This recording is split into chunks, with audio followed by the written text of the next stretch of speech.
the tank the Allies couldn't touch. By the summer of 1944, the battlefields of Europe had changed. Gone were the sweeping drives of early war, when lightly armored panzers rushed across open country, shattering unprepared armies. Now, the Allies were the ones advancing, pushing through hedgerows, villages, forests, and fortified lines toward Germany itself. And blocking that road was a machine the Allied tankers had learned to fear by name alone.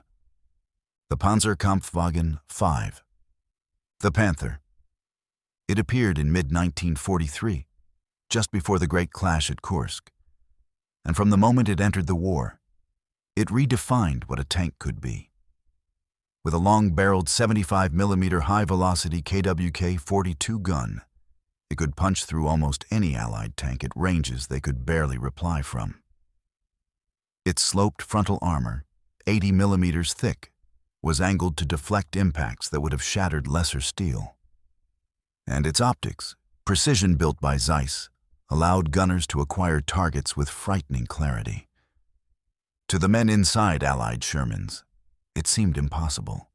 The M4 Sherman had carried the Allies across North Africa, Sicily, Normandy, and beyond. It was reliable, easy to repair, and built in numbers the Axis couldn't hope to match. But in a head-to-head contest with a Panther, none of that mattered. The standard 75mm gun on most Shermans simply couldn't penetrate the Panther's front armor, not at 2,000 yards, not at 1,000. Often not even at 200. Time and again, Sherman rounds bounced off the Panther's glacis plate, like pebbles thrown at a stone wall. Tank crews watched their shells spark uselessly, while the German reply, often a single, well-placed shot, turned a Sherman into a burning wreck. To the men who had to face them, it felt like a rigged fight, a contest decided before it even began. And so, as the Allies pushed deeper into France after D-Day, the question haunted the armored divisions. How do you stop a tank you can't kill? American ordnance engineers had already tried to answer that question once. The 75mm Sherman, the early war workhorse, was gradually being replaced with a variant mounting a larger, more powerful gun, the 76mm M1. It offered better punch, higher velocity, and the promise of punching through heavier German armor. But when the 76mm Shermans first engaged Panthers in Normandy, hopes were quickly tempered by reality. The new gun struggled only slightly less than the old one. At close range, from the sides, it could work. But from the front, the Panther remained a fortress. Tank after tank discovered the same bitter truth. The 76 wasn't the breakthrough they needed. Something more was required. The idea, when it finally emerged, did not come from a new gun, a new tank, or a new round of production. Instead, it came from physics, a different way of thinking about how a projectile defeated armor. And that idea was about to transform the 76mm gun from a disappointment into something entirely different, into something the German crews never expected. But through the long summer and fall of 1944, that transformation remained a secret, known only to a small number of engineers, ballistic specialists, and test crews far from the front. The soldiers facing Panthers in the field had no idea that an answer was being shaped in American factories and proving grounds. In the hedgerows of Normandy, forces clashed at near point-blank distances. In the Falaise pocket, Panther after Panther knocked out Shermans trying to seal the trap. At Ericourt, American tank destroyers using speed, maneuver, and tactical cunning beat back Panthers in swirling mist. But even there, it was maneuver, not firepower, that won the day. The Sherman was not supposed to fight Panthers head-on. Doctrine said so. Training said so. The manuals said so. Shermans were to use numbers, coordination, maneuver, artillery, air support, anything except a frontal duel. Because in that duel, the Panther would win. Everyone knew it. Everyone, except for the small circle of men quietly developing around that obeyed different rules of impact, density, and velocity. Men who believed that if the projectile struck fast enough, hit with the right shape and right material, even the thick, sloped steel of a Panther could be punched through. In a laboratory back home, gleaming cylinders of an incredibly dense metal were being machined. Metal so heavy for its size that when held in the hand, it seemed to defy expectation. A metal the Germans had little access to, a metal the Americans were about to weaponize. But at the front, none of that mattered to the crews who faced the Panthers now. They endured a grim reality each time orders came to advance on German lines. When Panthers lay in wait, the casualty lists grew. Platoons lost multiple tanks in minutes. Veteran crewmen were wounded, burned, or killed. Replacement crews, often barely trained, were thrust into tanks against an enemy whose armor and gun turned their first battle into their last. And all the while, stories filtered through the ranks, stories of tank shells bouncing off, stories of Shermans firing 5 or 6 rounds with no effect, stories of Panthers firing back and ending the fight with one. These stories were not exaggerations. They were not rumors. They were the truth of armored combat in Europe. Something had to change. Because as the Allies approached the Siegfried Line, and beyond it the very borders of Germany, they knew the Panthers would not disappear. They would multiply. They would fight on their own soil. They would fight fiercely. And if the Allies didn't find a way to match them, to kill them, the cost of every mile gained would rise with every burned-out track on the roadside. A new chapter was coming. A shift that would take the battlefield and the men who fought on it by surprise. An idea was about to become a shell, one that did not slow down as it flew, one that carried the weight of something far denser than steel, one that ignored angles and shattered the advantage of sloped armor. A shell that would change the balance. It had a name. And when it appeared at the front, the Panther, once feared as untouchable, would learn that the Sherman had found a new kind of teeth. A high-velocity armor-piercing round made of tungsten. The science behind the impossible kill. The idea that a gun could suddenly defeat armor it had failed against for months did not come from battlefield tactics or a stroke of luck.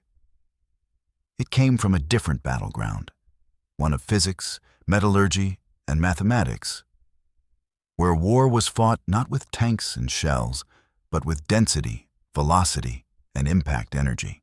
At its core, the problem was simple to state, but brutally difficult to solve. The Sherman's 76mm gun could not penetrate the Panther's frontal armor, not because the shell lacked explosive power, but because the projectile lost too much energy on impact. It deformed, shattered, or ricocheted off the sloped glacis plate long before it could bite through. To defeat a Panther head-on, a projectile needed to do 3 things simultaneously. It needed to hit faster, it needed to hit harder, and it needed to stay intact long enough to push all of that energy into the armor in a single, focused point. American engineers had already experimented with sharper caps, harder steel, and better manufacturing processes. Penetration improved, but not nearly enough. The Panther's frontal armor, angled at 55 degrees, effectively increased its protective strength to well over 100 millimeters. Conventional shells simply weren't built for that challenge. The answer didn't lie in making a better shell. It lay in changing what the shell was. Because in ballistics, one principle rules above all others. Mass times velocity equals penetration. Increase either, and the projectile hits harder. Increase both, and armor suddenly becomes a suggestion rather than a barrier. But there was a problem. Shells had to be light enough to fire safely from the gun. Adding mass usually meant adding size, and increasing velocity demanded more propellant, something that risked damaging the gun, the breech, or the tank firing it. So the engineers asked a different question. What if the projectile didn't have to be bigger to be heavier? What if the mass could increase without increasing size? What if the core of the shell was made of something so dense, so compact, that it carried the weight of a much larger projectile, focused into a smaller, sharper point? The answer already existed. It was an element called tungsten.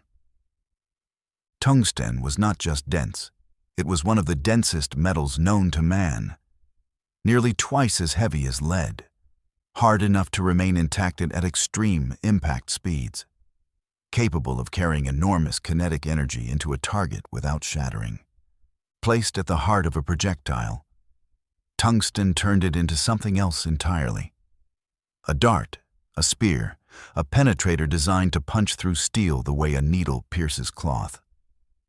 The concept became known as APCR, armor piercing, composite rigid. The shell had a lightweight outer body, but at its center lay a tungsten carbide core.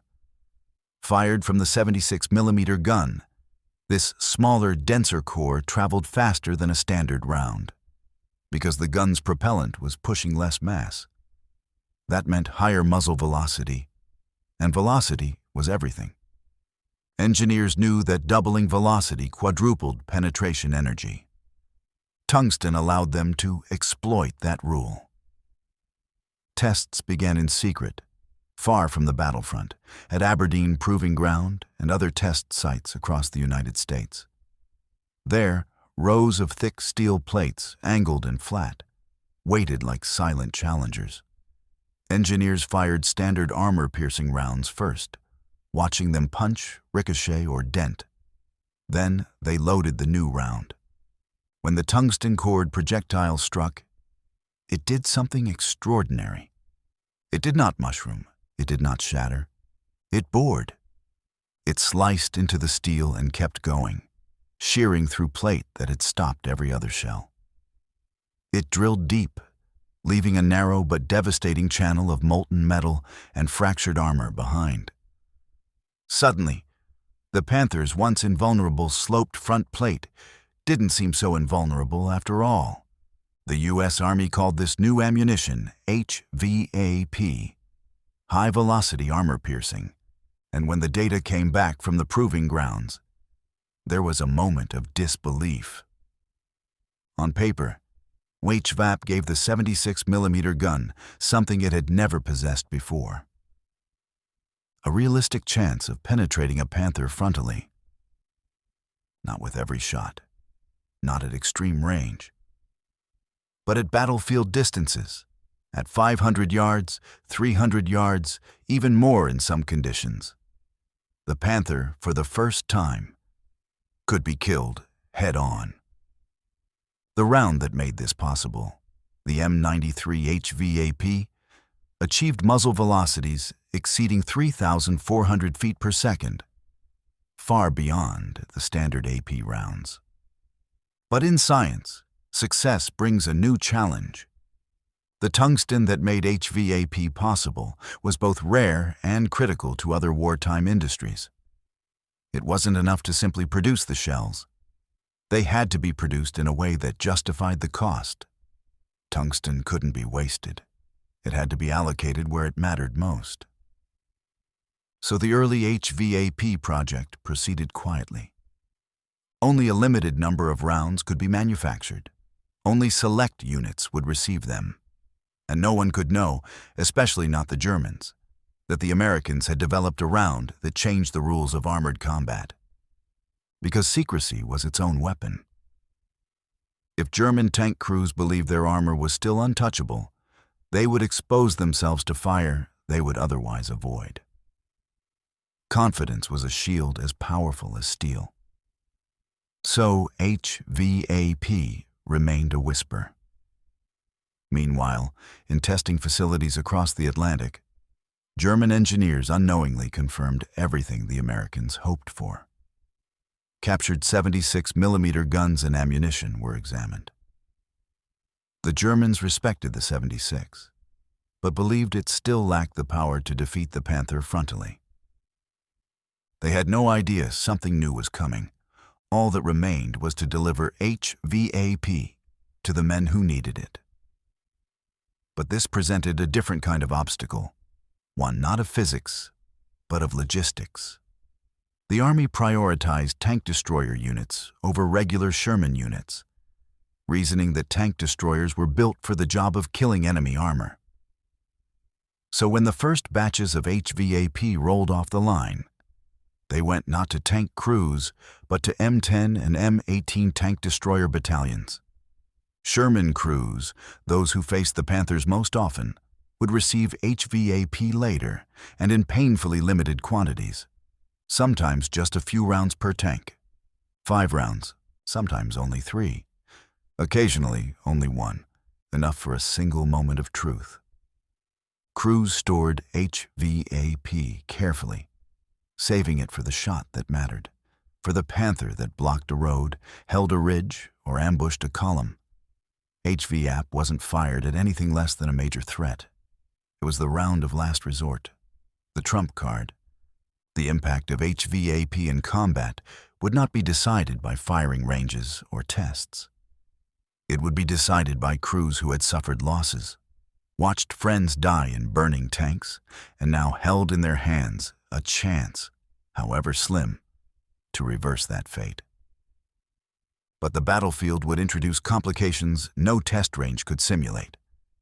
Armor variables, angles, distance, weather, terrain, German tactics, crew nerves, and the unstoppable chaos of war. HVAP had proven itself in theory. It had proven itself on steel plates under controlled conditions. Now, it would have to prove itself in Europe, under fire, against a living enemy who believed they were still invincible. The first time a Panther met an American gun loaded with HVAP, something would change. A myth would crack. A belief would die. A new reality would take shape. But no one at the front knew it yet. For the moment, HVAP existed in crates, in transit, in whispers among supply officers and ordnance men. Inside them lay a weapon that could turn fear into confidence, and predators into prey. It only needed to reach the battlefield. And when it did, the first real test would take place in the cold forests, ruined towns, and tightening front lines of Western Europe, where German armor still ruled the night, the fields, and the long, narrow roads, until the Allies struck back with tungsten. First blood. When HVAP met the Panther, the first time HVAP shells reached the front, they did not arrive with fanfare, ceremony, or even clear instructions. They came in ordinary wooden crates, marked with codes that only a supply officer or an ordnance sergeant would recognize. Inside each crate were the rounds that would change a battlefield. But to most tank crews, they were just strange-looking shells, lighter in the hand than expected, with a different balance and a pointed cap that felt sharper, almost surgical. No announcement was made. No briefing told crews they now possessed a round capable of piercing the most feared armor in Europe. Even the officers handing them out weren't entirely sure what they had been given. To them, it was experimental ammo, high-velocity stuff, or simply the new tungsten rounds. But word spreads quickly when war gives men something that might keep them alive. Whispers moved from motor pool to motor pool, from tank crew to tank crew, from battalion to battalion. A few rounds per tank, they were told. Don't waste them. Save them for a Panther. Save them for the Tiger, if you ever see one. Use standard AP for everything else. And then HVAP went to war. It happened first in isolated encounters, sudden clashes on narrow country roads, ambushes in the fog, desperate defenses of crossroads and villages. Encounters where a single tank duel could decide whether a company lived or died. The earliest reports did not come with dates, names, or coordinates. They came as rumors. A Sherman somewhere in France had fired a single round at a Panther from a few hundred yards front on, and the Panther had gone up in flames. At first, crews dismissed the story. They had all heard tales before, tales of lucky shots, of weak points hit by accident, of Panthers knocked out with a standard AP round through the turret ring or the lower hull. There was always a way, if fate smiled, and the angle was perfect. But this rumor said the shot had punched through the glacis plate, the impossible shot, the one no shell had managed before. Then came another report, this time with a location, somewhere near the German border. An M18 Hellcat from a tank destroyer battalion engaged a Panther at mid-range. Instead of using hit-and-run tactics, as doctrine demanded, the Hellcat held its ground and fired a single HVAP round. The tungsten core hit the Panther's front armor, bored straight through, and the German tank exploded in a blast that sent its turret lifting from the hull. The Hellcat crew was stunned. They had trained to outmaneuver German armor, not to defeat it face to face. But they had seen it with their own eyes. HVAP could kill a Panther from the front. Still, these early exchanges remained little more than scattered stories, difficult to verify, easy to exaggerate in retelling. The war had no shortage of rumors, and most proved false. Until the fall of 1944, there was nothing solid enough to convince the average tanker that the balance had shifted. Then came the engagement that finally forced the truth into the open. It happened in the Ardennes, before anyone knew the name Battle of the Bulge, before the snow, before the German offensive would drag the region into the most violent winter Europe had seen in years.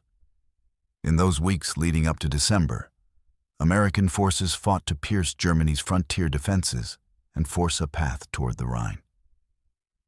Town to town, ridge to ridge. Progress was slow. Panthers appeared frequently now, more and more, as the Allies approached the homeland of their maker. In one small town on the edge of the Siegfried Line, a platoon of 76mm Shermans found themselves pinned down by a Panther that had taken up a dominating position overlooking the main road. The German crew, confident and well-trained, held its fire until the Americans moved into the open. When they did, the Panther struck first, one round, then another, knocking out a Sherman and forcing the others to scatter. The Americans needed that road. They needed that town. And unless they stopped that Panther, the advance would stall, and men on foot, infantry exposed to the fields, would be torn apart by machine gun fire from the armored giant. The platoon commander ordered one of his tanks to flank, but the narrow streets and thick walls made maneuver impossible. The Panther had chosen its position well. To dislodge it, someone had to face it head-on. Inside one of the Shermans sat a gunner who had been handed 2 HVAP rounds only hours before. He had never fired one. He had barely been told what they were. But he knew one thing. If there was ever a moment to try, it was now. He gave the order. Load HVAP. The loader reached for the crate.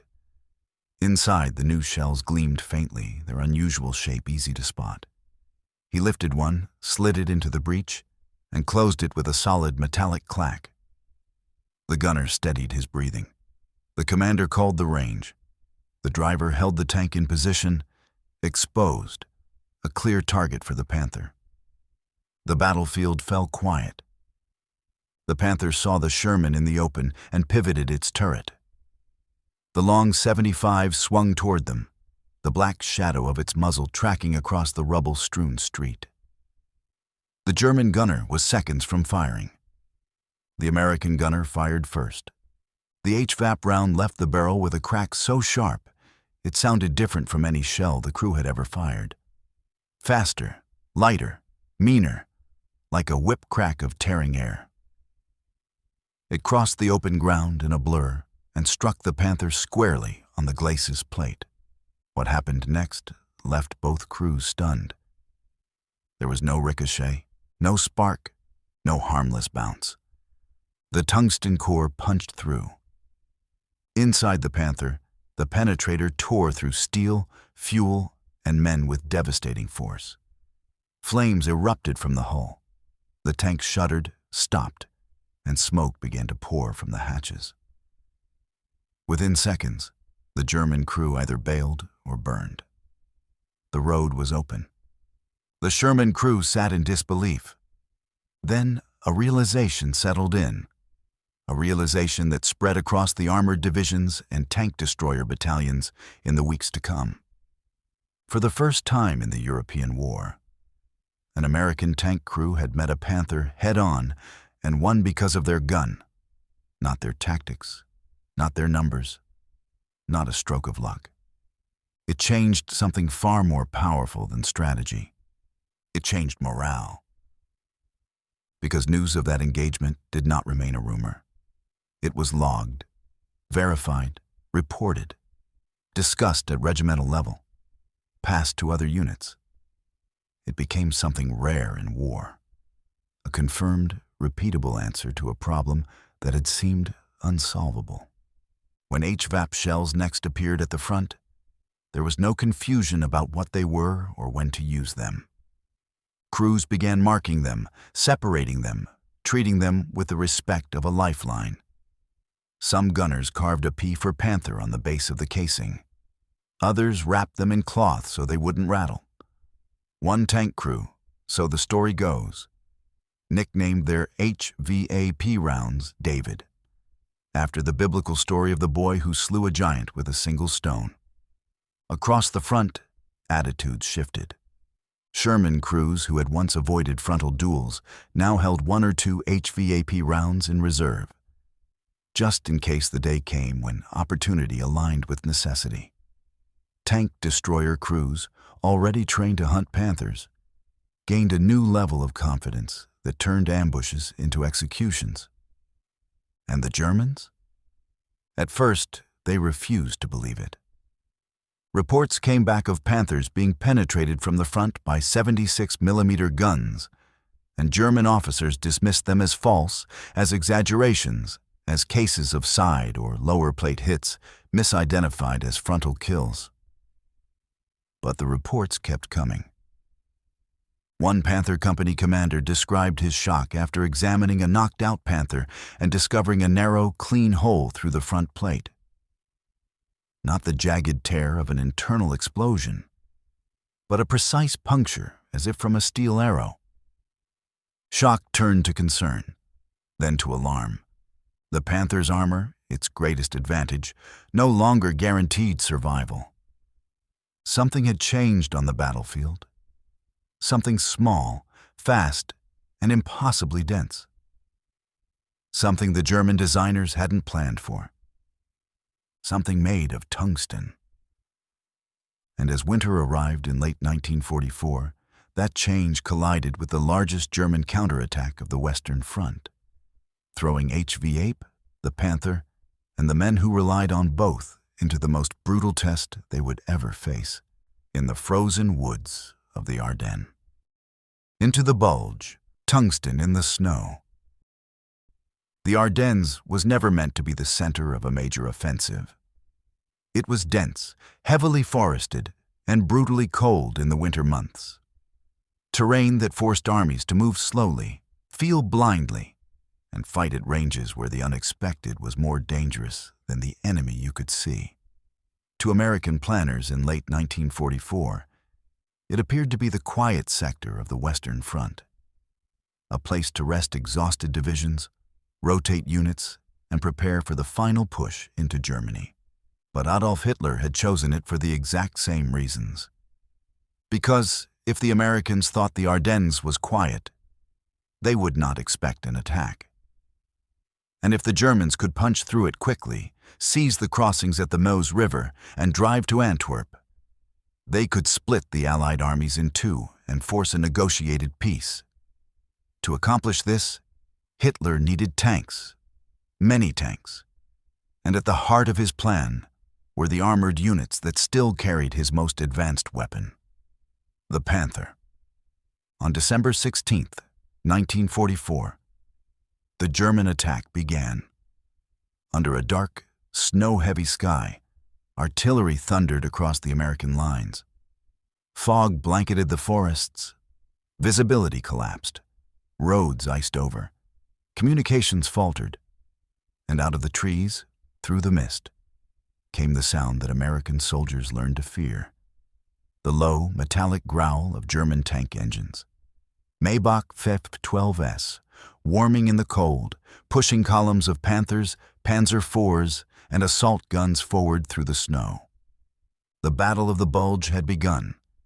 For American tank crews, the Ardennes was a nightmare. The terrain favored the defender, if the defender could see.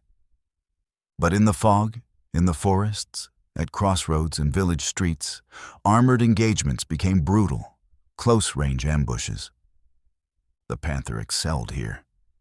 Its long-range gun mattered less in the woods, but its sloped front armor turned it into a frontal battering ram. It broke through American lines repeatedly in those early days of the offensive. Sherman rounds bounced off at ranges where crews could see the snowflakes melting on the Panther's glacis plate. Entire platoons of American tanks were lost in minutes. Yet this time, something was different.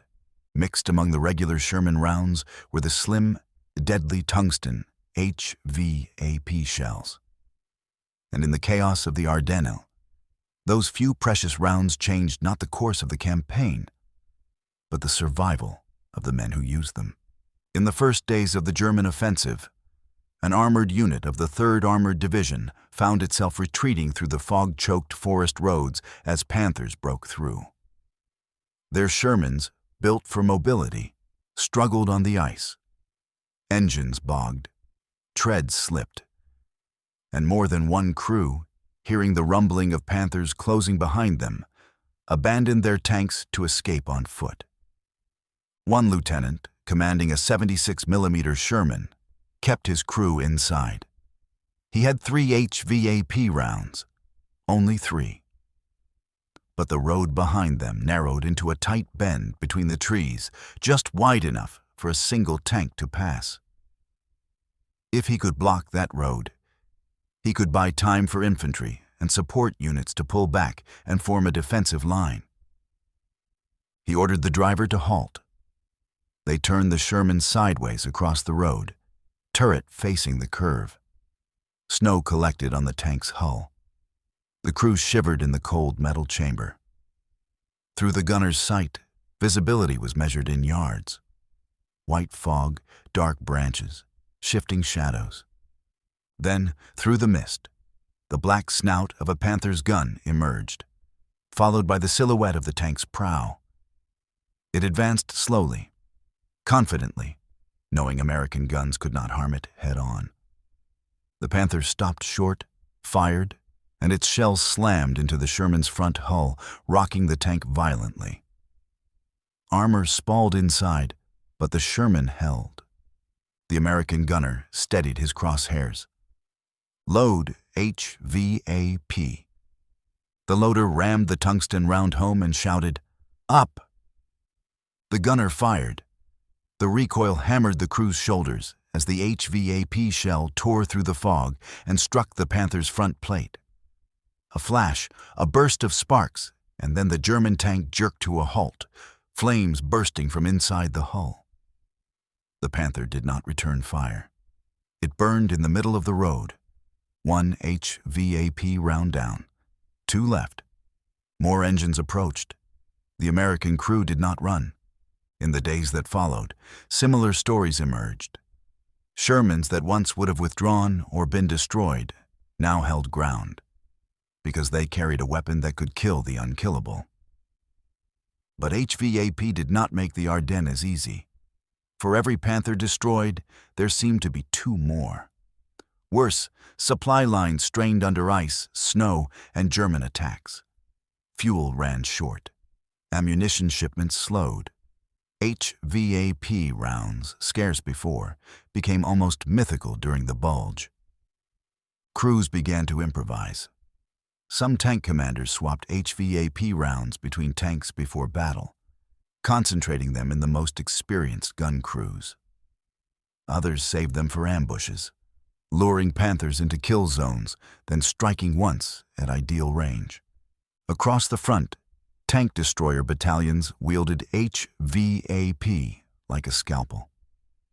The M18 Hellcat, the fastest armored vehicle of the war, used speed to flank Panthers, fire tungsten, then disappear into the woods before the enemy could react. Crews who once relied entirely on mobility now used mobility to set up the perfect tungsten shot.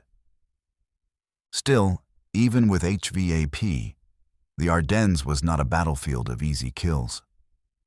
Tanks fought at ranges so close that infantry with Panzerfausts could knock out Shermans before they ever got a second shot.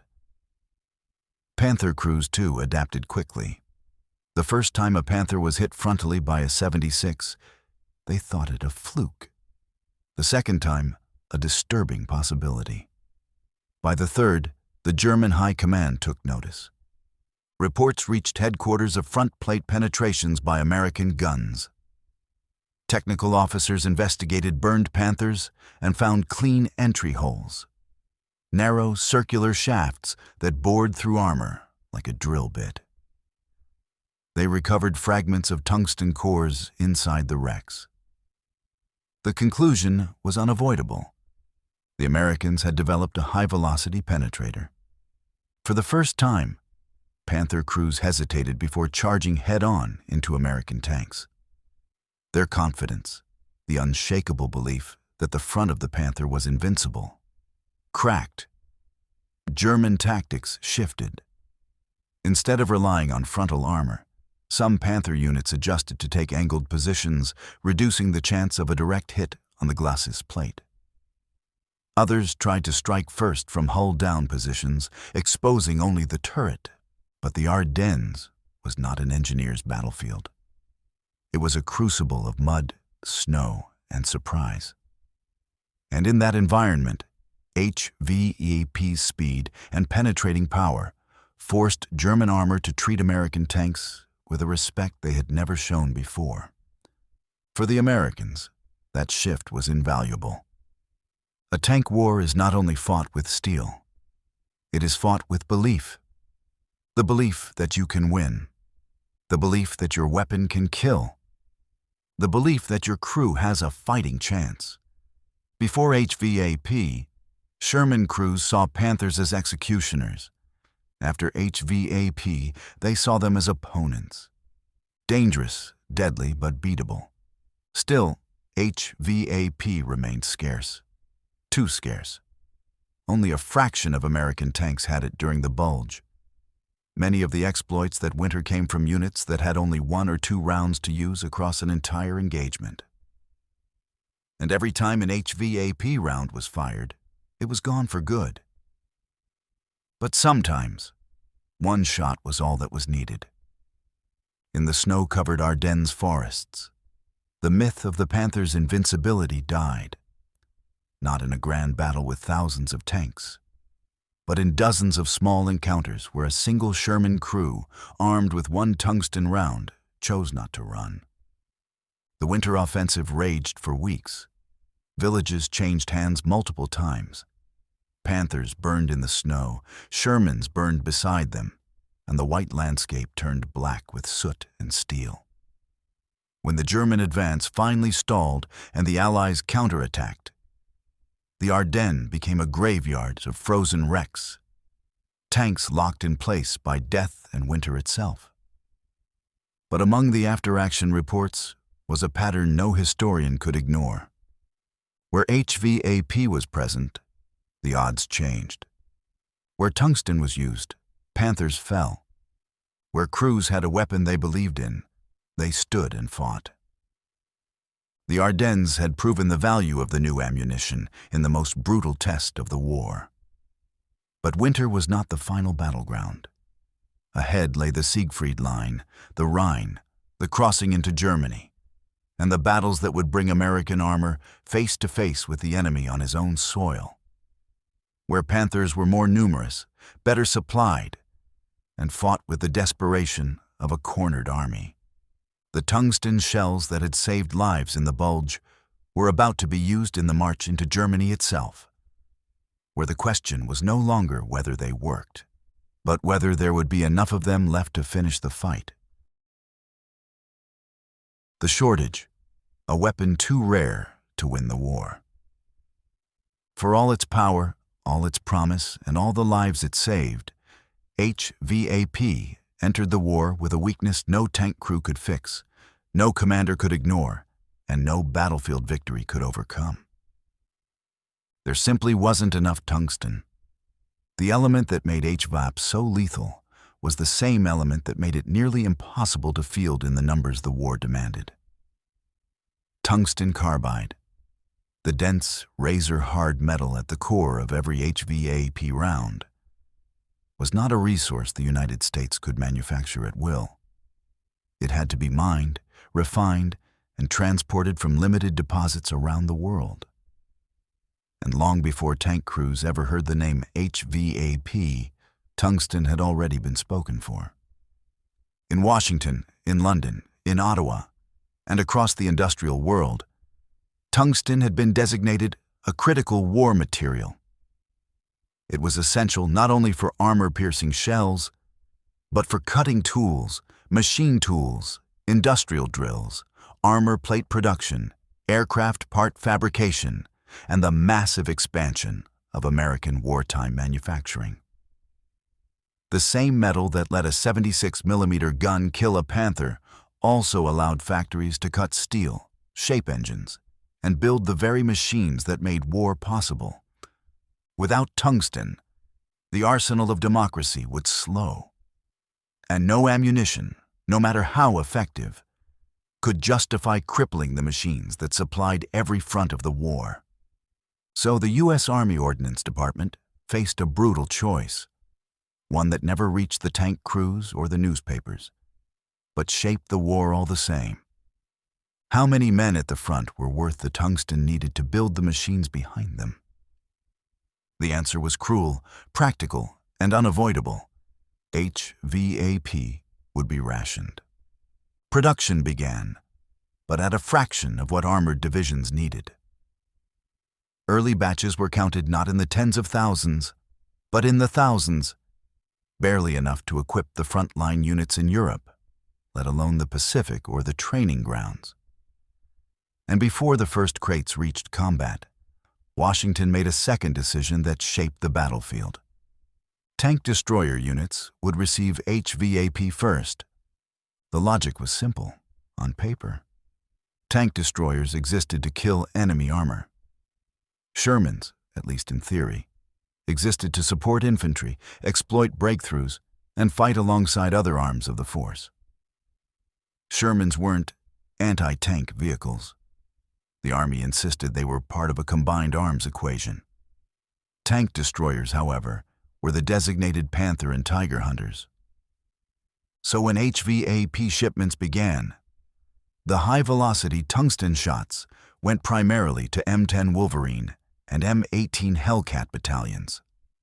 Sherman crews would get what was left, if anything remained at all.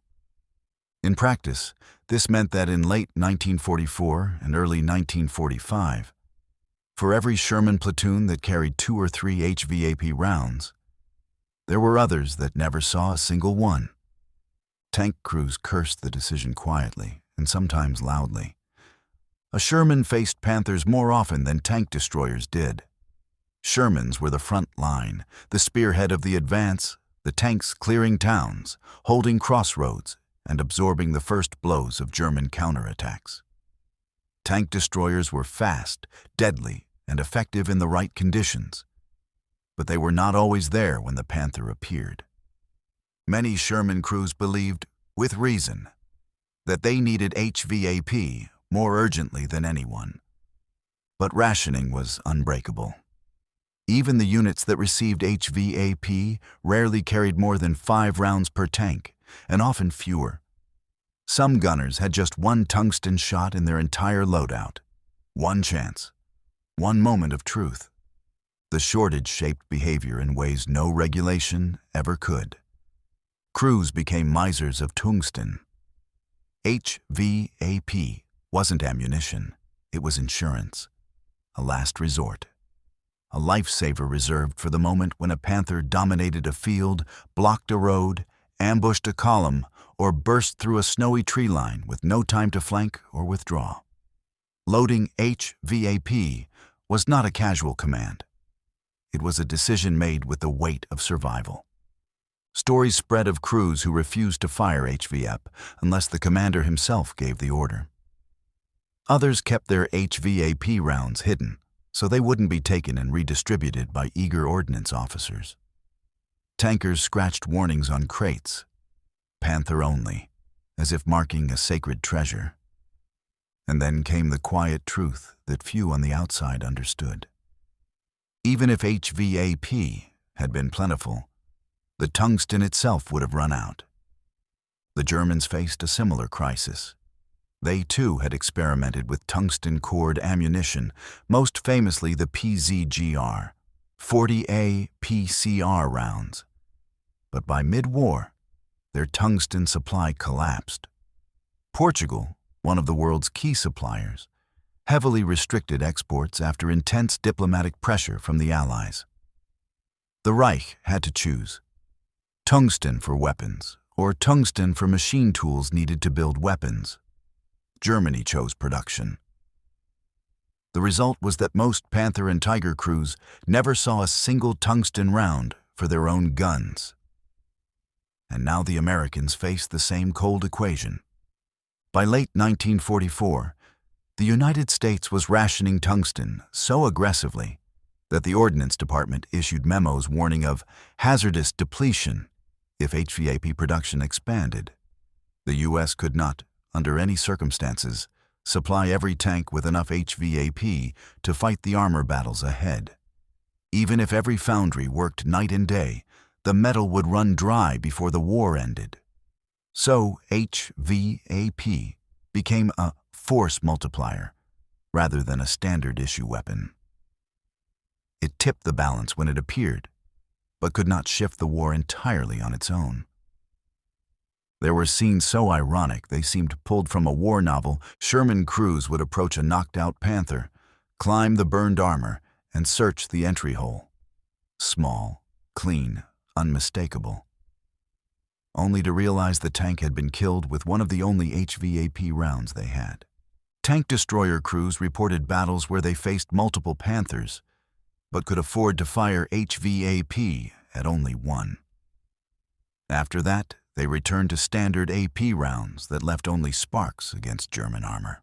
In one grim engagement, a tank destroyer platoon faced 3 Panthers on open ground. They carried 4 HVAP shells. The commander made his choice.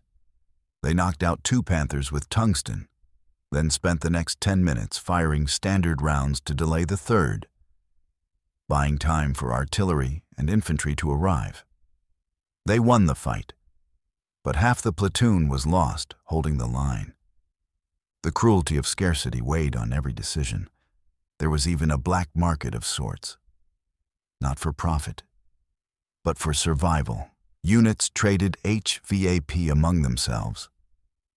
A veteran crew passing through a staging area might give 1 tungsten round to a green crew heading into its first battle. A gesture of respect and a shield of hope. But for every act of brotherhood, there was a reminder of limits. Tungsten could not be forged by courage. HVAP could not replace strategy or numbers. And a tank crew armed with 5 tungsten shells still had to fight the other 90% of the war with steel. As Allied forces crossed into Germany in early 1945, the shortage became critical. The closer they came to the industrial heart of the Reich, the more Panthers appeared. Not the early unreliable models of Kursk, but the late war machines built by crews who knew the terrain, fought with desperation, and understood exactly what was at stake. HVAP would be needed more than ever, and yet there would never be enough. Still, the tungsten rounds that trickled forward carried a weight far greater than their small number suggested. They changed choices. They changed risks. They changed the way American armor met German armor on the battlefield. And as the war entered its final months, the shortage of HVAP created an unexpected consequence, one that would influence combat history long after the last Panther burned. The U.S. Army could not rely on tungsten forever. If the war lasted into late 1945 or 1946, the American armored force would need another answer. An answer that did not depend on an element the world could not supply. So even as HVAP fought its quiet war in Europe, a new generation of weapons was being tested. Weapons that did not need tungsten to kill the tanks of the future. Weapons that would render sloped armor and hardened steel suddenly, brutally obsolete. But before those weapons arrived, the final battles of the European war would test HVAP one last time. On German soil, against the last Panthers, in towns and cities where every street corner hit a gun barrel and every intersection could become a killing ground. And in those final fights, American tankers carrying their last tungsten rounds would learn a truth as sharp as the penetrator at the heart of their shells. HVAP could win duels, change morale, and save lives. But it could not win the war alone. For that, the Allies would need not just a better shell, but a new way to fight tanks entirely. New tactics for a new threat, turning scarcity into strategy. The scarcity of HVAP did not break the American armored force. It reshaped it. If tungsten rounds had been plentiful, tank crews might have fallen into a dangerous habit, relying on a single silver bullet to solve every armored threat. But with only a handful of HVAP shells available to a platoon, sometimes to an entire company, American tankers were forced to adapt. They had to learn when not to use HVAP just as much as when to use it. And in that restraint, a new way of fighting emerged. By early 1945, armored doctrine on the Western Front had quietly evolved. What had once been a straightforward, brute force style of armored warfare, built on numbers, momentum, and constant offensive pressure, became something more precise, more coordinated, and more cunning. American tankers developed battlefield habits centered around creating the HVAP shot, rather than waiting for it. Crews began thinking in terms of tungsten traps. A tungsten trap was simple in concept, but demanding in execution. Instead of engaging a Panther the moment it appeared, American tanks would withdraw, reposition, and shape the terrain to force the German crew into a narrow, predictable path. An alley, a crossroads, a bend in the road, a gap between ruined buildings, where a single HVAP round could end the fight. That required timing, patience, and nerves that held firm even with a German tank closing in. Shermans would draw Panthers forward by offering a tempting angle, just enough of the hull to be seen. Once the Panther committed, believing it had the kill shot, the Americans sprung the trap. One tank popped smoke, another shifted to cover, and the one holding HVAP waited for the moment the Panther turned its front plate into view. Only then did the commander give the order. Load tungsten. Fire. The Panther died before it understood the ambush was against its armor, not its crew. These tactics spread quickly. Units developed signals. A flickered headlamp, a hand gesture, or a coded phrase over the radio. Blue 1 has the needle. meaning Blue 1 held HVAP and would take the frontal shot. Other tanks shifted roles, firing smoke, suppressing infantry, or maneuvering to deny the Panther an escape route. The battlefield, once a chaotic slugging match, became a chessboard with tungsten as the queen, used sparingly, decisively at winning moments. Tank destroyer battalions, already trained for agility and precision, became the masters of this style. MM-18. Hellcats used speed not only to flank, but to stage flanking opportunities for others. Some crews deliberately provoked Panthers, revealing themselves briefly to draw fire, then vanishing behind tree lines or buildings, knowing the German gunner would focus on them. Meanwhile, a Sherman holding a single HVAP round waited at the angle of approach and struck the killing blow. The result was a shift in battlefield psychology, most of all among the Germans. Throughout 1943 and much of '44, German crews viewed American tanks as targets to be harvested. A grim but accurate view. A Panther crew, upon spotting Shermans to their front, would advance or engage with little hesitation.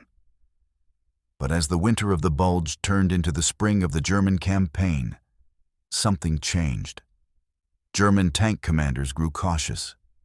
They sought better angles. They probed before committing. They hesitated, because now they no longer trusted their armor. This forced German Panthers to fight in ways that negated their strengths. Instead of bold thrusts and sudden armored strikes, they began holding hull-down positions, relying on distance or waiting for infantry to recon ahead. These tactics slowed the German retreat, but they also ceded initiative to the Americans, who preferred maneuver, speed, and constant pressure.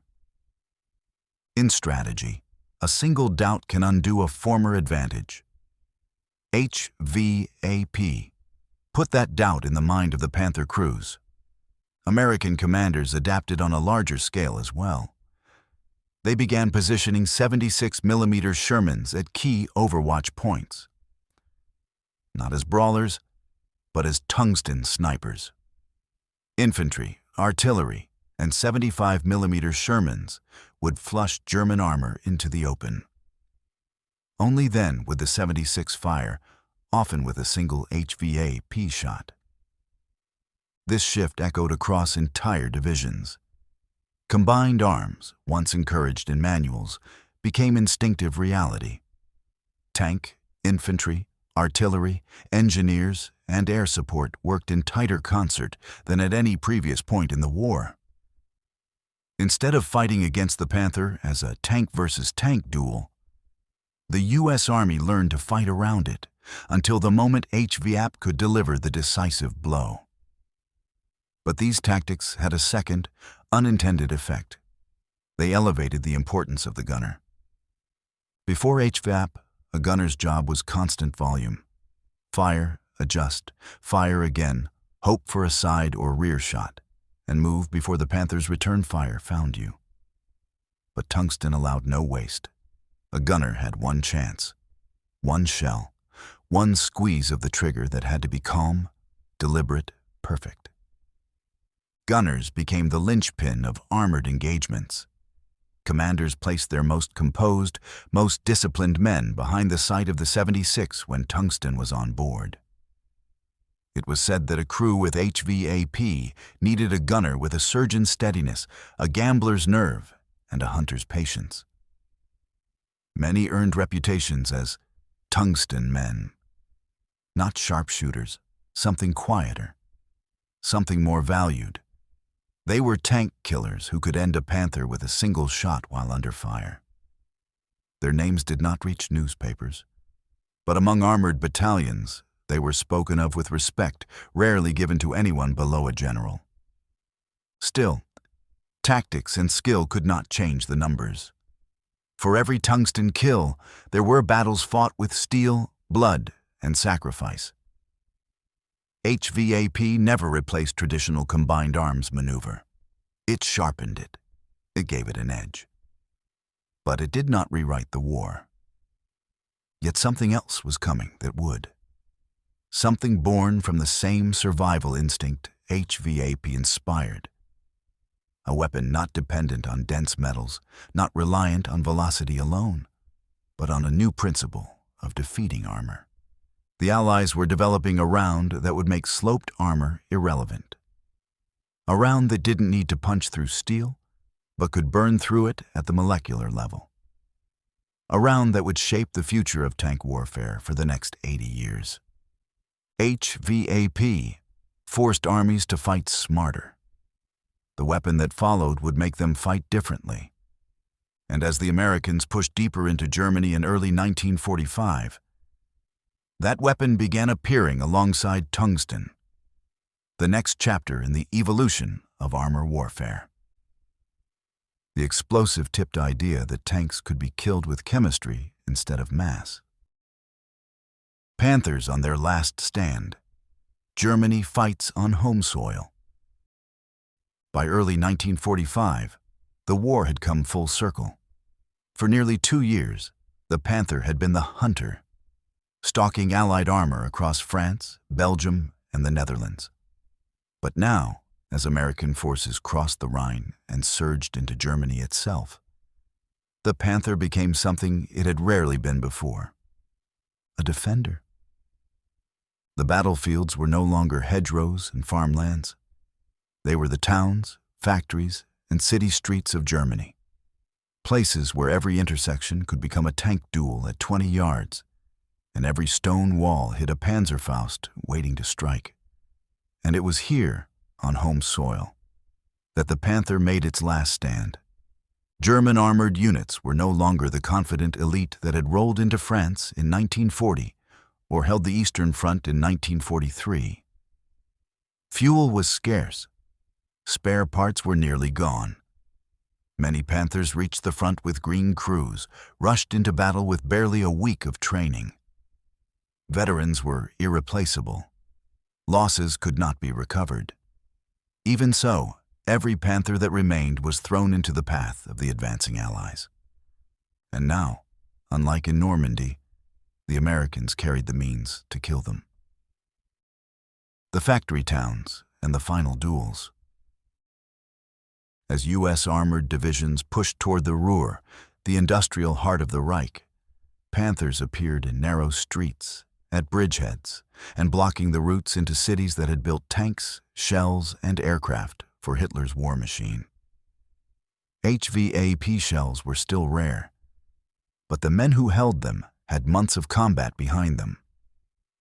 They no longer feared the Panther as an unbeatable foe.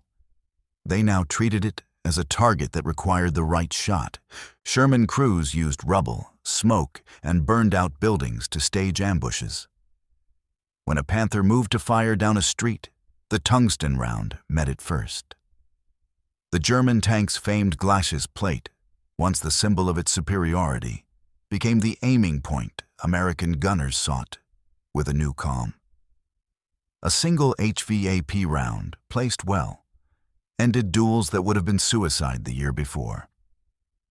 Tank destroyer battalions operating M18 Hellcats struck from alleys and side roads, firing tungsten at close range, then racing away before German crews could traverse their turrets. Where HVAP was absent, heat-filled bazookas waited in the shadows of doorways and cellars, a reminder that now, even a lone infantryman could kill a Panther. The Cologne moment. The most famous street duel of the German campaign took place in Cologne in March 1945. A Panther sat overlooking a major intersection, dominating the approaches into the shattered city center. Several Shermans attempted to advance. The Panther destroyed them with swift, precise shots. The standoff seemed to confirm everything Allied tankers had long believed about German armor in cities, until a new American tank arrived. The M26 Pershing. The Pershing was not part of the Sherman HVAP story, but the moment mattered.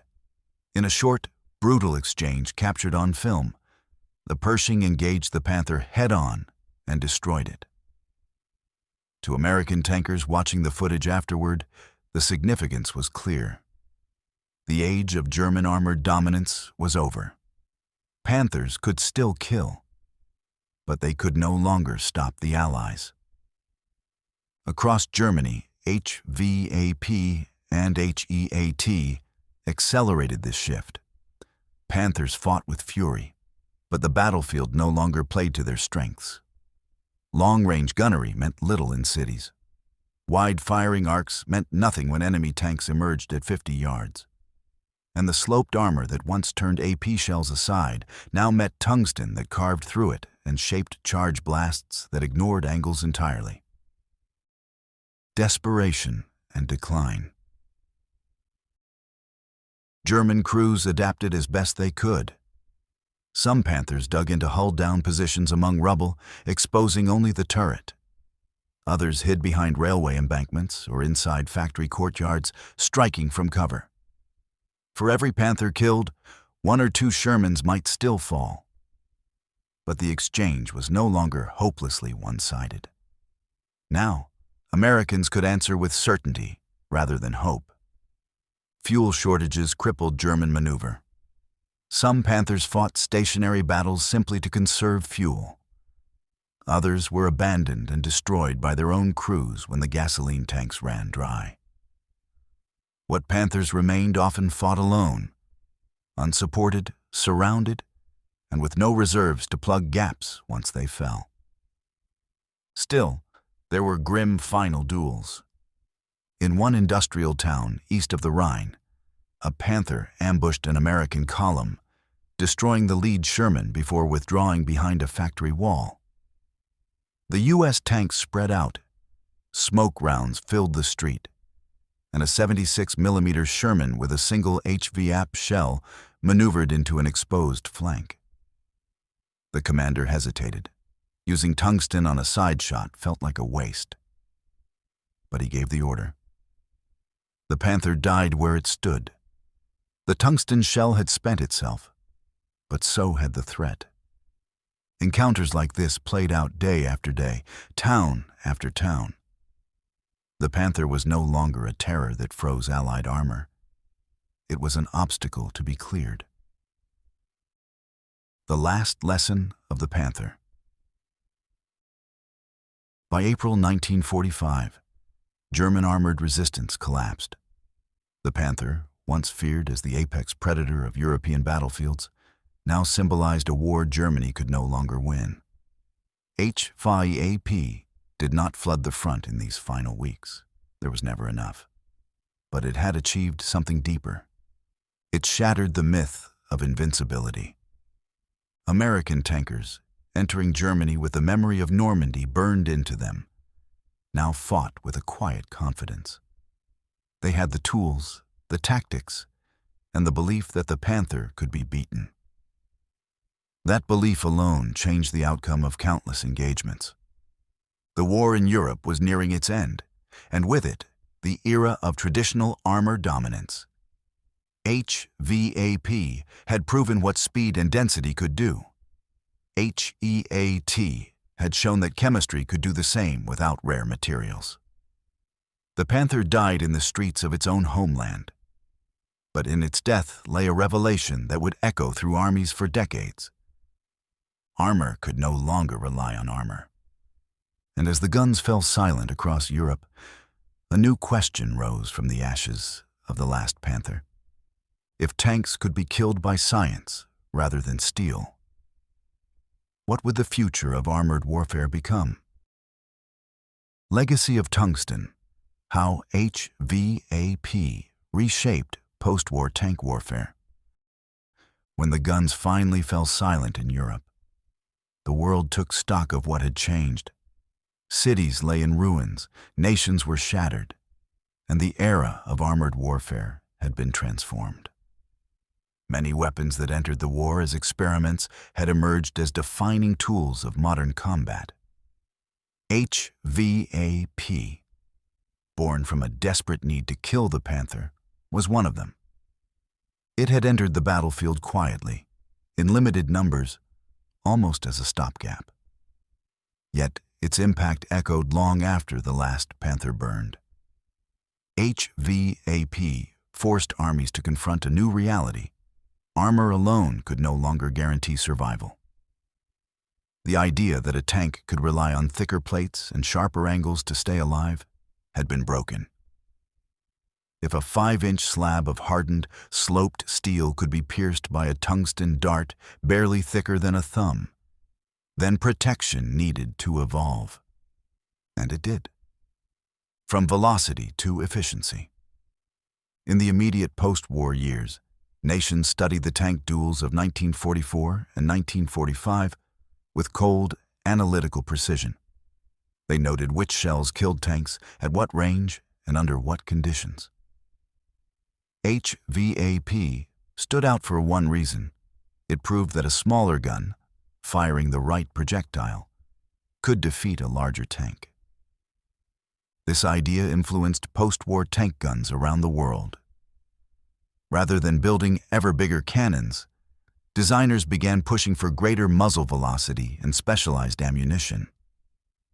The concept that HVAP had introduced, a dense penetrator driven to extreme speed, became a core principle of future anti-armor design.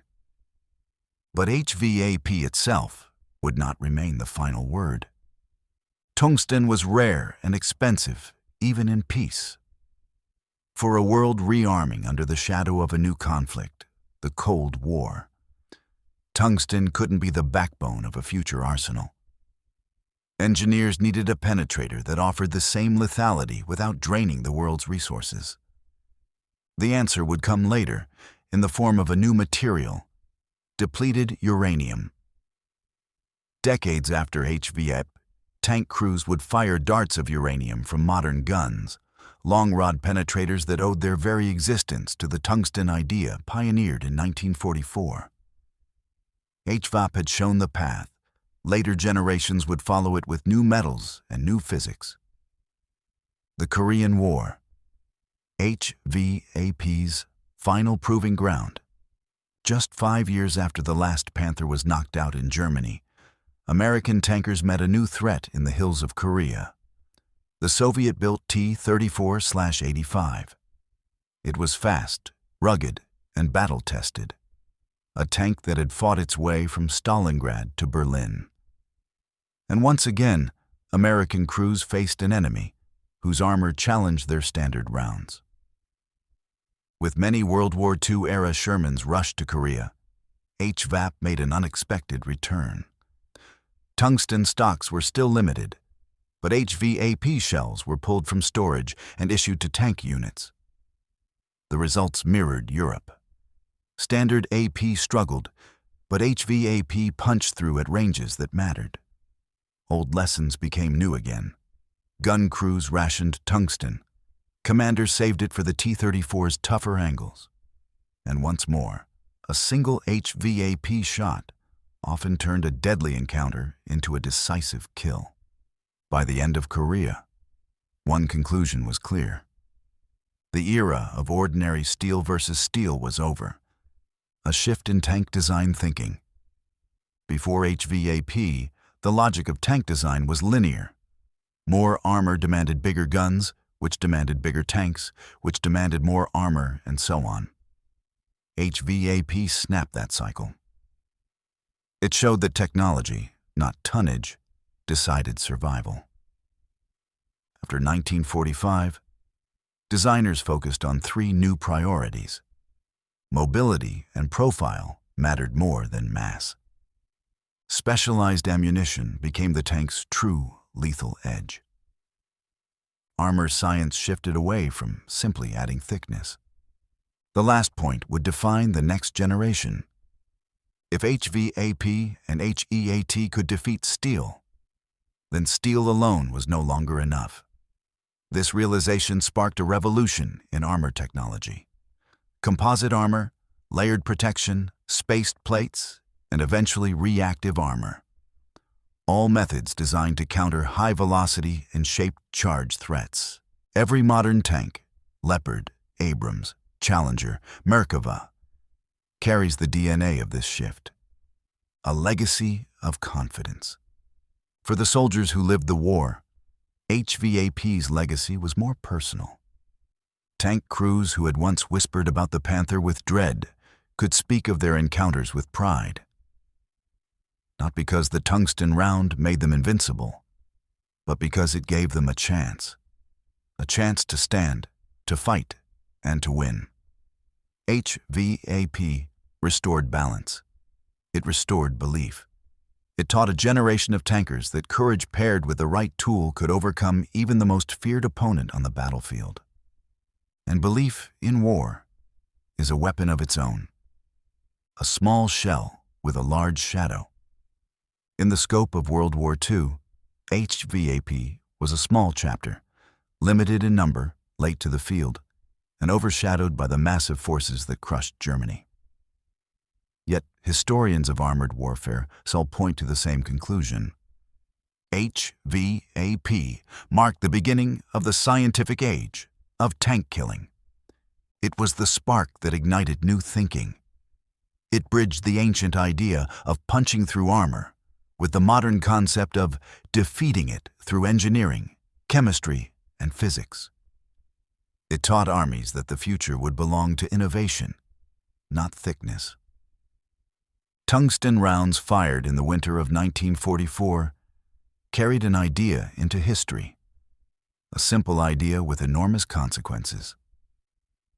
No armor is safe forever. And in that realization lay the foundation of the world's next chapter of armored combat, a chapter where the myth of the indestructible tank would finally die. The end of armor invincibility. When the Second World War began, nations believed the future of the battlefield belonged to the giant, the tank with the thickest armor, the longest gun, and the heaviest frame. The German Panther embodied that belief. It was the product of an era convinced that steel could create invincibility, that angled plate and powerful cannons could dominate any fight. But war has a way of rewriting its own rules. By the time the last Panther burned on German soil, the world had learned a lesson no armor designer could ignore. A tank's greatest strength could become meaningless in a single instant, if the right idea was fired at it. HVAP had been a whisper at first.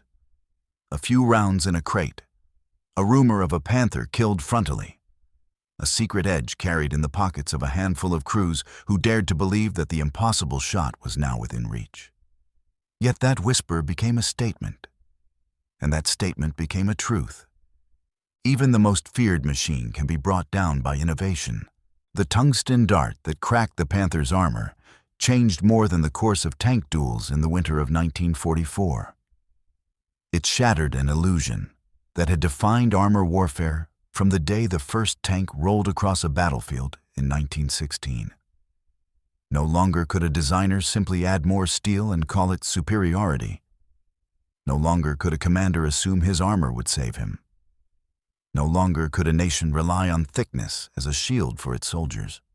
The battlefields of 1945 showed a harsh, undeniable reality. Survival would now depend on ideas, not iron.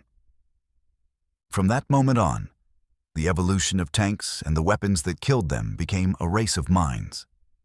Engineers, scientists, mathematicians, and tacticians locked in a contest of creativity.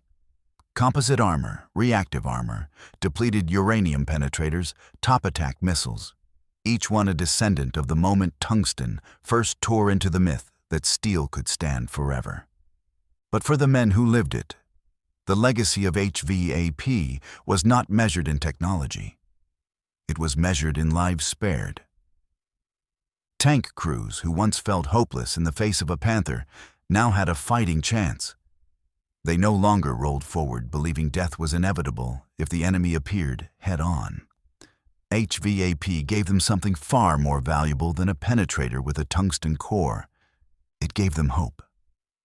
Hope that if they aimed true, if they held their nerve, if they used their one precious round at the perfect moment, they could walk away from a fight that had taken so many of their friends. Hope that the enemy they once feared was no longer a monster, but a machine built by men and vulnerable to the minds of men willing to challenge it.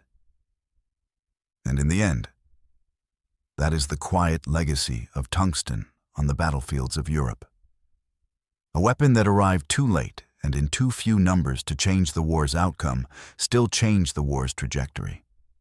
It marked the end of armored superstition and the beginning of armored science. It taught the world that victory would belong not to the heaviest tank or the thickest armor, but to the idea that broke the rules first. The Panther entered the war as a symbol of dominance. It left the war as a symbol of a turning point. Because when the first HVAP round pierced the glacis plate of a tank, the Allies thought they could never kill. It marked the moment the age of armor invincibility ended, and the age of innovation began.